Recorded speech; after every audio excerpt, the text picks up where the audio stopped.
ప్రజలకు రాజన్న సిరిసిల్ల జిల్లా మిడ్ మానేర్ జలాశయంలో మాజీ ఎమ్మెల్యే సుంకె రవిశంకర్ క్రికెట్ కబడ్డీ ఆడి వినూత్న నిరసన తెలిపారు. ఒకప్పుడు జలకల ఉట్టిపడిన మిడ్ మానేరు ఇప్పుడు నీరు లేక ఎడారిని తలపిస్తుందని కాంగ్రెస్ సర్కార్పై మండిపడ్డారు.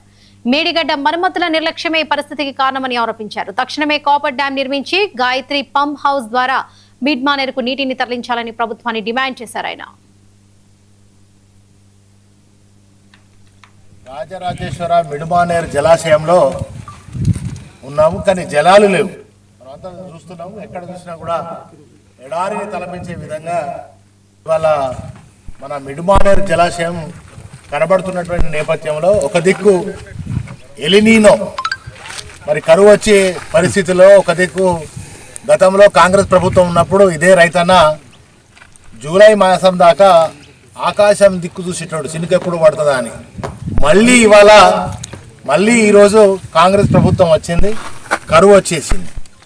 కరువు వస్తే కూడా ఆనాడు మరి కేసీఆర్ గారు ప్రాణాలకు తెగించి